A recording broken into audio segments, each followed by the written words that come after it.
नमस्कार। Focal point by Ajay उमट में आपका स्वागत है। क्या लाल कृष्ण आडवाणी, नरेंद्र मोदी और ममता बनर्जी की तरह राहुल गांधी को भी राजनीतिक यात्रा का फायदा होगा?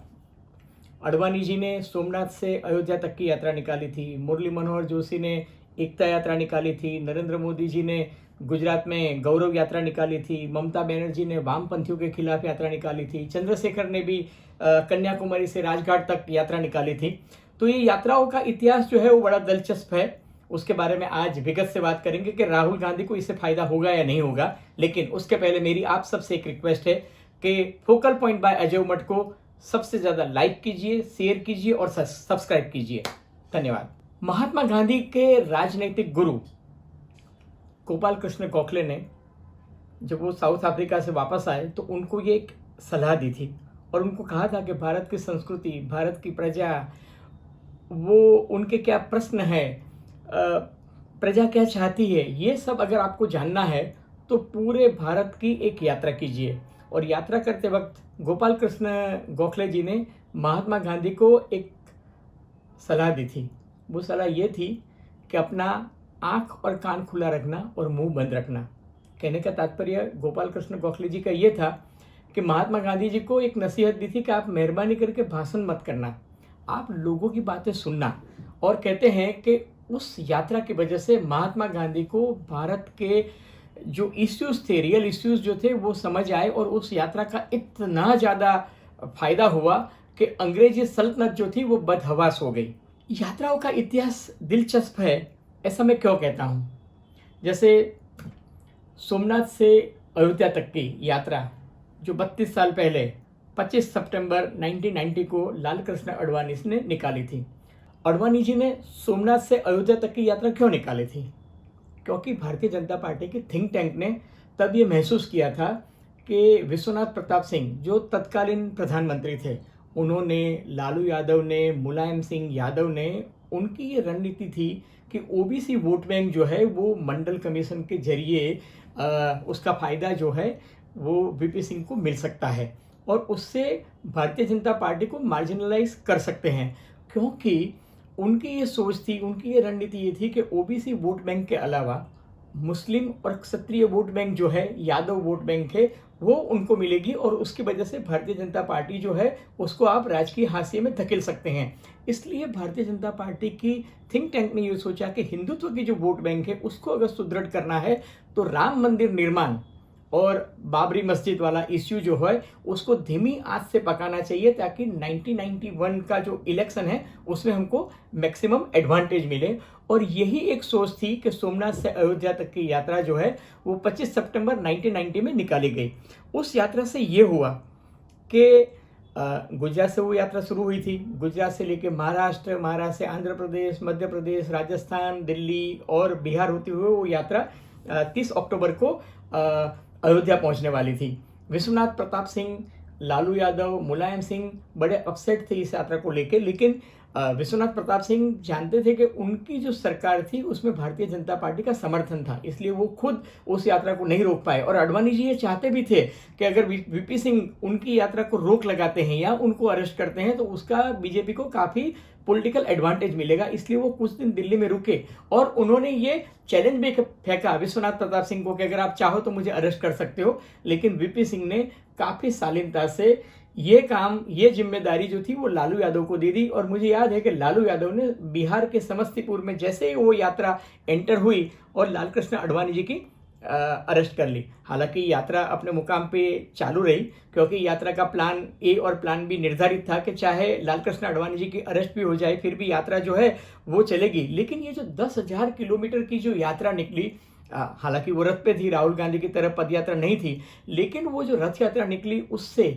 गुजरात में, महाराष्ट्र में, मध्य प्रदेश में, राजस्थान में, कर्नाटक में, आंध्र प्रदेश में और दिल्ली, बिहार और यूपी में भारतीय जनता पार्टी को इतना ज़्यादा फायदा हुआ कि 1989 में बीजेपी को 85 सीट्स मिली थी, उसकी जगह 1991 के इलेक्शन में 120 सीट्स मिली। मतलब सीटों में आप सोचिए कि ऑलमोस्ट 35 सीट्स का इजाफा हुआ। और 1989 में जो बीजेपी की वोट बैंक जो थी वो 11% की थी, जो बढ़ के 20.35% की हो गई। और सबसे महत्व की बात हिंदुत्व का जो मुद्दा जो था वो एक्सेप्टेबल भी हुआ और भारतीय जनता पार्टी की, विश्व हिंदू परिषद की, संघ की जो एक विचार सरणी थी, हिंदुत्व की विचार सरणी, उसको भी काफ़ी बल मिला और राम मंदिर निर्माण की जो बात थी वो एक जन आंदोलन हो गया। तो उसके बाद अडवाणी जी की जो रथ यात्रा थी उसके समर्थन में एकता यात्रा निकली मुरली मनोहर जोशी की, और वो एकता यात्रा का भी तात्पर्य ये था कि राम जन्मभूमि के अलावा आर्टिकल 370 और कश्मीर का जो मसला है उसके लिए भी एक लोकमत जो है वो बनाया जाए, और उसकी वजह से भारतीय जनता पार्टी को काफ़ी फायदा हुआ और स्वाभाविक है कि उसके बाद भारतीय जनता पार्टी जो है वो सत्ता में भी आई। इसके पहले एक बात बहुत इंपॉर्टेंट है कि ये दोनों यात्रा का संचालन और संकलन नरेंद्र भाई मोदी ने किया था, जो आज भारत के वड़ा प्रधान हैं, और संगठन के काफ़ी लेसन्स जो हैं उन्होंने मुरली मनोहर जोशी, अटल बिहारी वाजपेयी, लाल कृष्ण अडवाणी से उस समय में सीखे और उनको एक काफ़ी अच्छा एक्सपीरियंस भी मिला। लेकिन राष्ट्रीय स्तर पे देखा जाए तो 1983 में इंदिरा गांधी के खिलाफ चंद्रशेखर ने एक यात्रा निकाली थी कन्याकुमारी से राजघाट तक, लेकिन यात्रा सफल हुई, लेकिन यात्रा का मकसद जो था कि इंदिरा गांधी को सत्ता से विमुख करना, वो मकसद सफल नहीं हो पाया, क्योंकि अनफॉर्चुनेटली इंदिरा जी का देहांत हो गया। ऑपरेशन ब्लू स्टार के बाद जो सिख चरमपंथी थे वो उनसे काफ़ी नाराज़ थे और उनके जो अंगरक्षक थे उन्होंने ही इंदिरा जी की हत्या कर दी। तो उसके बाद जो सहानुभूति का जो एक वेव आया, उसकी वजह से राजीव गांधी जो थे वो स्वाभाविक था कि उन्होंने ऐतिहासिक जीत हासिल की और वो रिकॉर्ड आज तक कोई तोड़ नहीं पाया है। लेकिन चंद्रशेखर उसके बाद करीब 7 साल के बाद उनको प्रधानमंत्री बनने का सौभाग्य जरूर प्राप्त हुआ, लेकिन उनकी सरकार जो थी वो काफ़ी कम दिनों के लिए चली। लेकिन अगर क्षेत्रीय राजनीति की दृष्टि से देखा जाए तो सबसे पहले रथ यात्रा का प्रयोग जो है वो 1982 में एन टी रामाराव ने किया था। एन टी रामाराव ने पूरे आंध्र प्रदेश का 4 बार दौरा जो है वो अपने रथ से किया था। उस रथ का नाम दिया था चैतन्य रथम यात्रा, और उन्होंने पूरे आंध्र प्रदेश के 4 बार परिक्रमा की थी। 10,000 किलोमीटर की वो यात्रा की थी और उसकी वजह से 294 में से 201 सीट पे उनकी पार्टी ने जीत की थी और तेलुगु देशम पार्टी की स्थापना उन्होंने उसी वक्त की थी। और इस यात्रा के ऊपर उन्होंने इतना ज़्यादा फोकस किया था कि यात्रा एक बार निकलने के बाद वो वापस हैदराबाद भी नहीं गए थे। उनके 2 बेटों की शादी थी, उस शादी में भी वो नहीं गए और इसी की वजह से उनको काफ़ी ज्वलंत सफलता भी उस यात्रा की वजह से मिली। उसके बाद YS राजशेखर रेड्डी, जो कांग्रेस पार्टी के बड़े दिग्गज नेता थे, उन्होंने चंद्रबाबू नायडू के कुशासन के खिलाफ ये रैली निकाली थी और उनको भी 1500 किलोमीटर की उनकी भी जो यात्रा थी वो 60 दिनों के लिए उन्होंने पदयात्रा की थी और उनको भी इसका फायदा हुआ था। 294 में से 185 सीटों पर उनकी विजय हासिल हुई थी। उसके बाद एक सिलसिला हो गया कि आंध्र प्रदेश में अगर आपको चुनाव जीतना है तो पदयात्रा या रथ यात्रा करनी ही है, और चंद्रबाबू नायडू ने 2012 में 15 जिलों की 2800 किलोमीटर की एक रथ यात्रा निकाली थी और 208 दिनों की जो ये रथ यात्रा थी वो मैराथन यात्रा चली थी। लेकिन उस रथ यात्रा में चंद्रबाबू नायडू ने जनता से जाके माफ़ी मांगी थी और कहा था कि मैं जब पहली बार चीफ मिनिस्टर बना था और मैंने जो गलतियां की थी मैं उसको नहीं दोहराऊंगा, और उन्होंने प्रजा से सुशासन की बात कही थी। साथ में उन्होंने रेवड़ी कल्चर को आंध्र प्रदेश में बढ़ाया था, जैसे उन्होंने युवाओं को रोजगारी की बात की थी, उन्होंने दलित संगठनों से बात की थी, उन्होंने रिलीजियस लीडर्स को काफ़ी कुछ सपोर्ट देने की बात की थी और बाकी समुदायों को भी उन्होंने अपनी ओर आकर्षित करने की कोशिश की थी। YS राजशेखर रेड्डी का देहांत हो गया। उसके बाद जगन रेड्डी ने अपनी खुद की प्रादेशिक पार्टी बनाई और तब संयोग ये था कि आंध्र प्रदेश के 2 टुकड़े हो गए थे। तेलंगाना अलग हो गया था, आंध्र प्रदेश अलग राज्य बन गया था। तो 175 सीट्स जो रही थी उसमें जब जगन रेड्डी ने एक अपनी प्रजा संकल्प यात्रा की तो उसका भी उनको पॉलिटिकल एडवांटेज इतना मिला कि 175 में से 151 151 मतलब 3/4 से ज़्यादा उनको बहुमत मिला। अगर मैं गुजरात की बात करूं तो 2002 के राइट्स के बाद नरेंद्र मोदी जी जब गुजरात में विधानसभा का चुनाव लड़ रहे थे तो उन्होंने सेंट्रल गुजरात में शंकर सिंह वाघेला की जो लोकसभा की कॉन्स्टिट्यूंसी थी उसमें कपड़वंज कॉन्स्टिट्यूंसी के अंदर भाथीजी महाराज जो क्षत्रिय और ठाकुर कम्युनिटी के गुरु माने जाते हैं, वहीं से फागवेल से अपनी रथ यात्रा गुजरात गौरव रथ यात्रा का प्रारंभ किया था। और उस रथ यात्रा को इतनी ज़्यादा सफलता मिली थी कि गुजरात विधानसभा के चुनाव में 182 में से 127 सीट्स जो थी वो भारतीय जनता पार्टी को मिली थी, जो माधव सिंह सोलंकी के 149 सीट्स के बाद सेकंड हाईएस्ट का रिकॉर्ड है। उसी तरह देखा जाए तो ममता बनर्जी ने पश्चिम बंगाल में जो 34 साल से वामपंथियों की सरकार थी, ज्योति बसु की सरकार और उसके बाद बुद्धदेव भट्टाचार्य जी की जो सरकार थी, उस सरकार के सामने ममता बनर्जी ने भी एक अपनी पदयात्रा निकाली और उसकी वजह से इतना ज़्यादा फायदा हुआ कि वामपंथियों की सरकार का पतन तो हुआ, ममता बनर्जी को चुनाव में काफ़ी सफलता भी मिली और जादवपुर की सीट कि जहां बुद्धदेव भट्टाचार्य जी खुद चुनाव लड़ रहे थे, उनको हराने में भी ममता बनर्जी को सफलता मिली। कुछ समय पहले की बात करें तो दिग्विजय सिंह ने भी 2018 में 3300 किलोमीटर की नर्मदा परिक्रमा यात्रा निकाली थी। हालांकि उन्होंने ये कहा था कि ये रथ यात्रा राजनीतिक नहीं है, लेकिन कोई भी यात्रा, चाहे वो राहुल गांधी की हो या दिग्विजय की हो, रथ यात्रा हमेशा राजनीतिक होती है या उसका प्रत्यक्ष या परोक्ष रूप से राजनीतिक फायदा मिलता है। तो उन्होंने जो रथ यात्रा निकाली थी उसकी वजह से आप कह सकते हैं कि मध्य प्रदेश में कांग्रेस की सरकार आई, कमलनाथ जो थे वो मुख्यमंत्री बने। हालांकि बहुमत बहुत ज़्यादा नहीं था, लेकिन फिर भी उस सरकार में से ज्योतिरादित्य सिंधिया, जिनकी आकांक्षा थी, महत्वाकांक्षा थी कि उनको मुख्यमंत्री बनाना चाहिए, और उन्होंने कांग्रेस पार्टी छोड़ के भारतीय जनता पार्टी ज्वाइन की। उनको सेंट्रल गवर्नमेंट में मिनिस्टर बनाया गया, राज्यसभा से मनोनीत किया गया और उनकी वजह से काफ़ी एमएलए जो थे उन्होंने कांग्रेस पार्टी छोड़ी और कमलनाथ की सरकार का पतन हुआ और अब वहाँ पर वापस शिवराज सिंह चौहान की सरकार है। इस परिप्रेक्ष्य में अगर मैं कहूँ कि राहुल गांधी ने जो कन्याकुमारी से कश्मीर तक की अपनी जो यात्रा, जिसका प्रारंभ पिछले 7 सितंबर को किया है, 3570 किलोमीटर की 3570 किलोमीटर की जो यात्रा जो है, जो 150 दिन चलने वाली है, और हो सकता है कि 150 दिन की यात्रा शायद 175 दिन की भी हो जाए, क्योंकि यात्रा में अब उन्होंने डिसाइड किया है कि कुछ रूट में चेंज नहीं करेंगे, लेकिन फिर भी 3 दिन का बीच में ब्रेक लिया जाएगा। कांग्रेस पार्टी के संगठन के चुनाव भी आ रहे हैं और राहुल गांधी से ये रिक्वेस्ट की गई है कि भाई मध्य प्रदेश में, राजस्थान में, हरियाणा में और उत्तर प्रदेश में थोड़ा ज़्यादा टाइम दिया जाए। तो हो सकता है ये यात्रा 150 की जगह 175 दिन की भी हो जाए।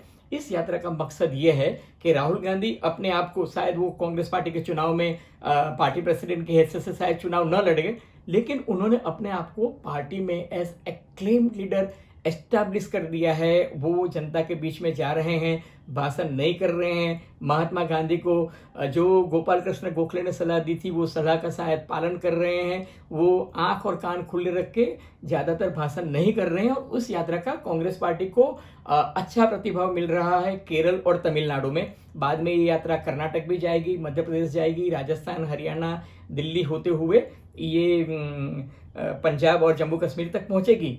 लेकिन इस यात्रा के पॉलिटिकल मायने अगर देखे जाए तो ये यात्रा जो है कुल लोकसभा की 543 जो सीट्स हैं उसमें से 346 सीट्स को ये कवर करेगी, मतलब जो स्टेट्स में से ये गुजरेगी।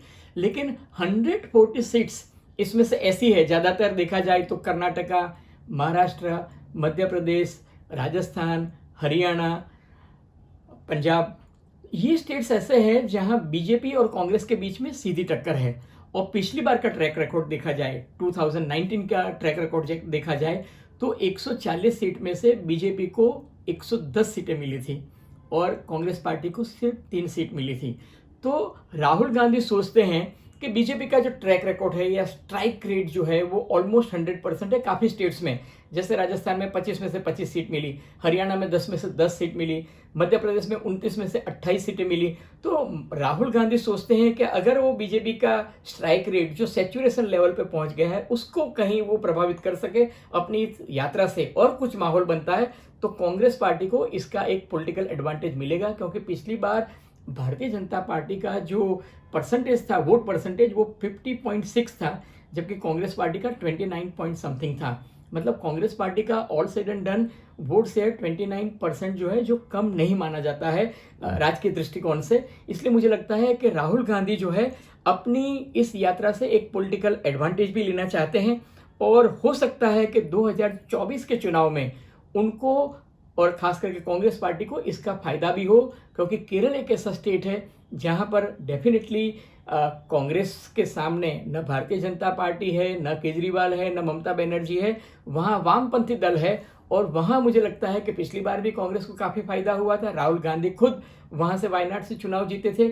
इस बार केरला से, कर्नाटक से उनको डेफिनेटली फायदा होने की उम्मीद मिल रही है। जैसे कि भारतीय जनता पार्टी ने भी एक परिवर्तन करके जो बसवराज बोम्मई को मुख्यमंत्री जरूर बनाया है, लेकिन उसके बाद वहाँ जो प्रॉब्लम शुरू हुए हैं, मुझे लगता है कि कांग्रेस पार्टी अगले विधानसभा चुनाव में भी उसका कहीं ना कहीं पॉलिटिकल एडवांटेज लेने की कोशिश करेगी।